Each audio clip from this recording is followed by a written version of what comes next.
Daniel Deblaere, a senior Australian native on this year's Statesman soccer team, grew up around the game he loved. As soon as I was born, he just threw a ball at my feet and was just like, you know, play sort of thing.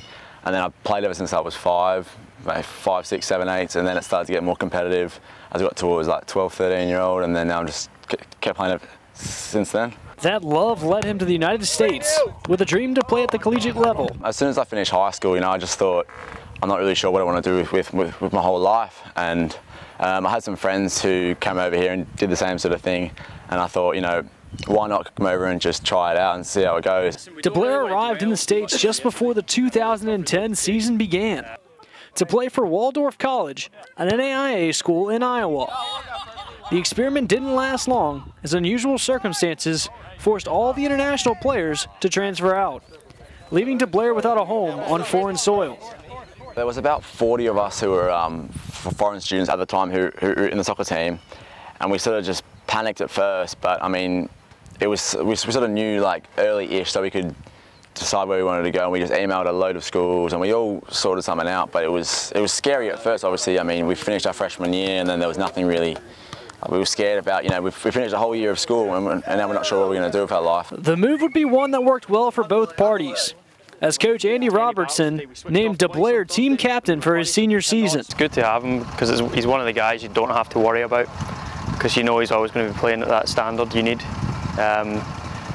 Whatever you ask of him, he does it, and that's the reason why we chose him as captain this year, because we knew we could rely on him to lead the team. They're special players, that's for sure.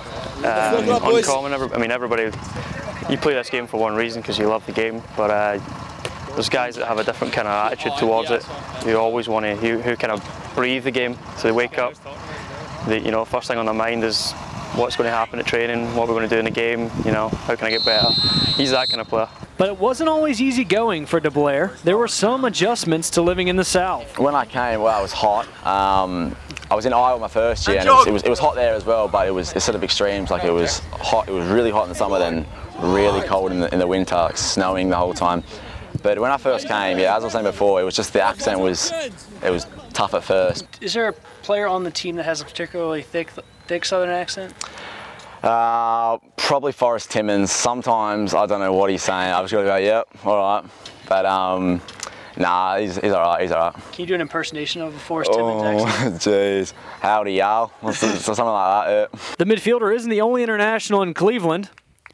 The Statesman soccer team has 7 total from 4 different countries, spanning from Germany to Brazil. They bring the whole culture here, and they've got some good jokes. Like, there's always good banter in our team, and there's always jokes flying around in the showers, in the change room, on the field, everywhere.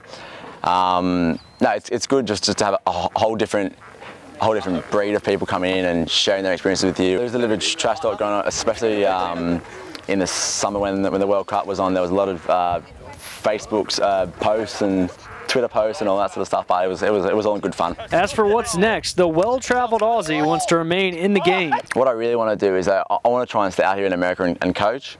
So I'm either going to try and get a job coaching out here, or I may go home and play and coach as well and get some experience, and then maybe come back a few years later. I'm still undecided. If Deblaere competes just as hard as he does in the real world as he does on the pitch, there's no doubt he'll find success. He's the first guy up there to pick the ball up and, you know, put it on the spot to take the penalty.